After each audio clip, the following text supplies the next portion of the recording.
Good morning. Good morning. My name's Jennifer Obasiki, and I am a lawyer based in London who deals with human rights and also a number of other areas, but my passion is human rights. I'm also the mum of 5 amazing children, and this morning I thought that I would come on live and talk to you all about resilience, really. And I'll just give it a moment to let some people join because I have started a little bit late. The aim was to start at 9:30, but upon all my preparation, one of my devices has let me down. But yes, during this season, I do feel it's important to encourage one another, especially given the number of deaths that we've seen in our community as a result of COVID, but also most poignantly within the current circumstances that we've seen as a result of the police brutality. Both in America, we have seen hostilities here and tensions around police activity. And it can be very, very challenging, not just for you as in for us who are individuals, especially people in my boat that are single parents. And one of the things that I did when we entered into the lockdown is I did do a talk for those who may be feeling a little bit isolated during this lockdown period, especially if you are looking after anybody, especially children or anyone else that is vulnerable. It can be very, very daunting, challenging, feeling isolated. And I did do a talk to say that it's important to use this time positively. The one thing that I've been able to do during this lockdown period is have a deep look at the position of my children, looking at them from head to toe, which I've not often stopped to be able to do in depth as a mum, and then address them individually, asking about their school, their welfare, how they interpret situations. And I've actually learned a lot more about my children during this lockdown period. But back to the topic of the day, which is one of resilience. The reason why I chose this topic is because many people on social media call me Mum on the Run. And that's a nickname that I've kind of gathered because people sort of say, you see, you're doing all these things. How do you have the time, the ability to do them all? And I must say that I'm a very fortunate person. I have an amazing family. I also have an amazing team, amazing colleagues. It's not a lone enterprise, as it were. It is very much so, a joint effort, if I put it that way. I also have excellent cooperation from my children, which is amazing. But most of all, I have strength in faith. The one thing that I do push is resolving your own spiritual identity, having confidence and strength in faith. For me, it's been an amazing journey getting to know my God, getting to know my my Bible, which is another excellent resource, the one go-to book that has so many solutions. Before what we're experiencing in this current day, there have been famines, there have been wars. And within the Bible, you will see people have written on these various topics of even commerce and outlined in the biblical sense and in the Christian sense what your solutions are. Yes, they may not have had a digital enterprise in those times, but by gosh, they did buy and sell. They did have various challenges, and the Christians were tested. My favorite story of the Bible is that of David and Goliath. And I don't know whether it's because as a young child, when you're told this story, you basically identify with the small young David who was set up with the biggest challenge and the biggest person that was set before him. But it is the situation that I sort of lean myself to when I'm faced with a circumstance that I see as insurmountable or bigger than me in my current daily challenges. Knowing that God has got your back, if we say it in that simple terms, knowing that he's there, knowing that he's made it very clear within the Bible that if you do what he's asked of you, that you will reap the rewards. Knowing that no matter how bad things seem, the solutions will come at the very end. There are various episodes within the Old Testament and New Testament that we look at where things seem to be completely insurmountable.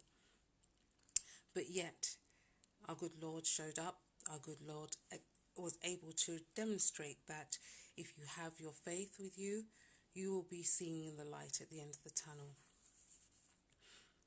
One of the most challenging times that I found myself alone was when I was actually giving birth to my number 5, my last child. No matter what I seemed to have put in place as a fail-safe, nothing came through that evening that I went into labour. All the 4 people that were the call to people either were stuck in traffic or uncontactable. And I thought to myself, good Lord, what on earth is going on? And the weird thing was, even when I managed to get childcare into the home and get myself to hospital, when I got to hospital, for some reason, they didn't either check my notes properly, but they actually asked me to wait in the waiting room and wouldn't admit me, despite me saying that one of my last children had been born in a car, because my labour has a very weird tendency of going at a rapid pace in the without notice. So I ended up being in the waiting room and almost giving birth there. And the worst thing was, at the end of the labour, was I ended up being in hospital because the child my son had some complications. Again, something I wasn't used to, but I felt very, very isolated, very alone, having gone through that experience by myself. But the one person and the one thing I knew was that my God was by my side. And despite it all, I had that faith that I was going to get through that situation, and me and the child were going to get home to the other children in perfect peace. And during those challenging times, even during the labour, I was praying, and I have a habit during my labours of praying to Mary, saying, Mary, it's me and you, you're a lady, you know what I'm going through. And it was just very soothing that I knew, I had that confidence in me that my faith will get me through this. So going back to the prayers of resilience, no matter the challenges I've been through, and I have been through many, having lived both here and in other countries, is I always come back to the issue of no matter what the situation is, God will get me through this.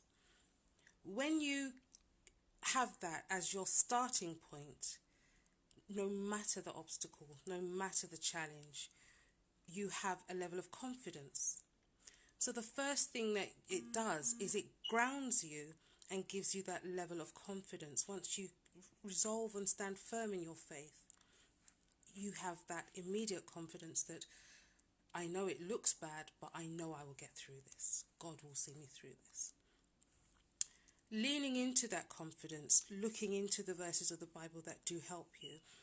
And as I said, there are very many. And the good thing about the internet nowadays is you can sit down on your own and actually type in, prayers around confidence, prayers around strengthening faith, prayers to deal with challenges, and verses will be there in abundance for you to lean towards and get good nuggets to help resolve your situation as well.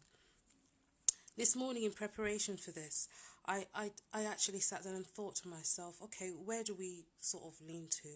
And as I've said, from Old Testament through to New, whether it's Romans 12, chapter 21, where God is very clear that no evil formed against you will actually prosper. It's comforting to know that no matter who, whether you feel that you're the victim of an injustice, whether you can see that it may be something that you can't automatically or readily prove, that there will be a triumph if you stay steadfast in your faith. Another situation that I did look at is, nothing lasts forever. Most of these bad times come in seasons. And I mean, when they say when it rains, it pours, sometimes it could be one piece of bad news after another. And you don't know what to do. You feel overwhelmed with negative decisions and negative thoughts. But believe me, these things happen in seasons, and these seasons do pass. So in Corinthians, Galatians 6, chapter 9, it does outline that these things do come in waves and in seasons. And as I've said, from Old Testament through to New, you will see people that have travailed, you will see people that have succeeded, all by standing firm in their faith. During this period of COVID, even within our office, we've had the blessing of one of our members of staff having a baby, not being able to celebrate with them, even though that we knew that they had waited on this child for such a long time and prayed with her for from conception through to delivery, but not being able to celebrate with her and do those of you that are Nigerian, even help her with the naming ceremony. It was very challenging. Then also helping another colleague who lost somebody due to COVID. Again, it can be difficult. And personally, I also lost somebody quite close to our family due to COVID. And during this time, again, I felt bad. I felt a level of burden. Why haven't I not reached out to that person more frequently in the past? And you can never go backwards. You can only go forward. So leaning on your faith and not always blaming yourself when things go wrong is a must.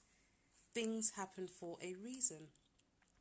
And leaning towards positive thoughts and the future, strengthening your spiritual faith, strengthening your relationship with God is a must.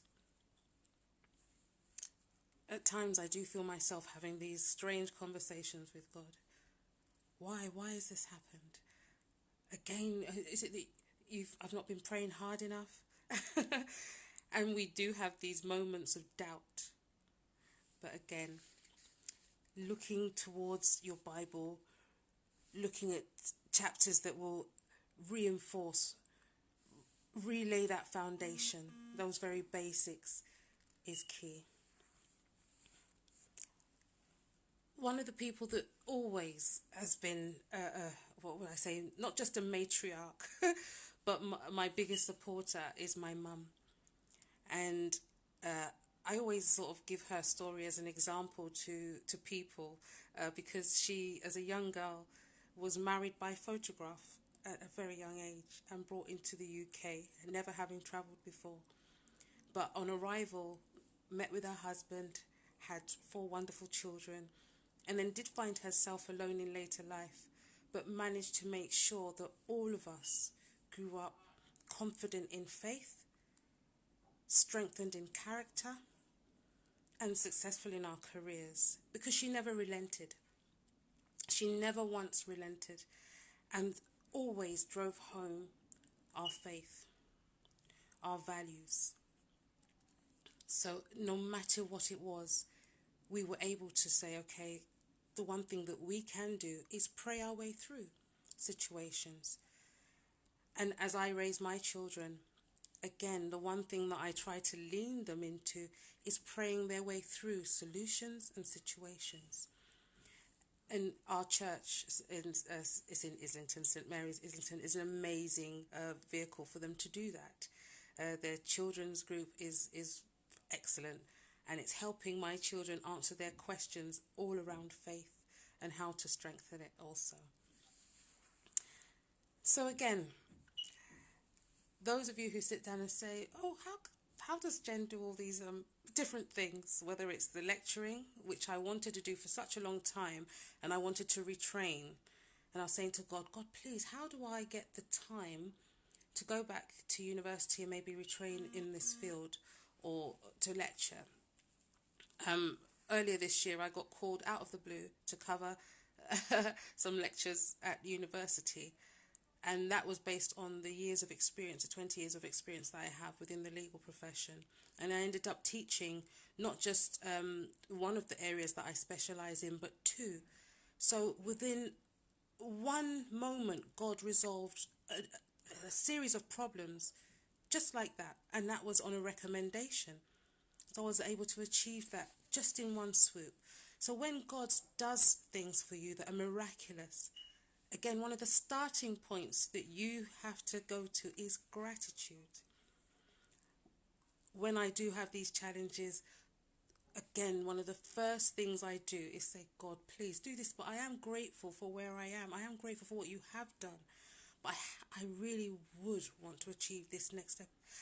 Being very specific in your prayers. Another thing that I've learned to do. Most recently, I've had some very difficult IT challenges. And it's like, God, please send me a helper that knows how to deal with this coding issue. Not just send me a helper, but very much so as one that knows how to deal with this coding issue. And it's finding time for these prayers and finding time for these things you might see as difficult. But I pray in the most strangest places, whether it's at the bus stop, whether it is in my office. Just finding those moments where you, your spirit and your Lord are in one. It's amazing. We ask all of these things, whenever we have to. And there is no specific prescribed formula. Yes, there is the Lord's Prayer that we have to lean to, but there is no specific prescribed formula. He will hear you no matter where you are. Remember that. So, before I do leave you today, I thought it would be very important for us to say a prayer with regards to our current situation. So wherever you are, whatever it is you're waiting on the Lord for, whatever it is that has caused maybe some tremors, some cracks, some shakes in your faith, maybe you'd like to take some time, just a moment, to sit down and ask the Lord to look into those issues. Ask the Lord for resilience in whatever it is you are facing at the moment, strengthening your position, asking for the Lord's helpers to come in, asking for a stronger bond between yourself and the Lord, so that it's easier to deal with these shakes and situations that come to test us within our faith. It's also really important for us to sit down and think about when we're in a position of strength for the Lord to enable us to help others. I do sit down, and my only way of giving back from all the marvellous things that God has done for me is to actually help other people. And that's one of the reasons why I do what I do. I love my job as a lawyer. And the fact that I'm able to help people through problems, through situations, at the end of the day gives me a level of satisfaction. The fact that I'm so curious as to legal resolve for people who seem to be in legal difficulty, again, that challenge, the fact that the God has given me that ability to help people in that way, I just see as an amazing blessing, as an amazing gift. And I feel that I must go out and help others in dealing with their situations. So again, we do pray to God that once we are in a position to help others, that he gives us that strength and that fortitude to do so. And also for him to continue to strengthen those who lean into us, who help us achieve our goals, who help us with our faith, who help us with our prayers, and who help us achieve and overcome our challenges in our daily lives. So within your challenges going forward, within your day-to-day situations within the lockdown, I ask that you continue to look inwards, strengthening your faith. Remember that your relationship with God is one that is unique. Nobody can dictate to you as to how it should or what the do's, rights and wrongs are. And we are human. We will make mistakes. And boy, I've made so many. But you cannot dwell on the past. You cannot dwell on beating yourselves up for those types of things. They're going to happen. Mistakes do happen. But again, having a position of gratitude, thanking God for what he has done for you, what he is going to do for you, and what you are going to do for others. Thank you for your time with me this morning. And if this has helped you and you are able to share it, please do so. Have a great day. Stay blessed. Stay safe.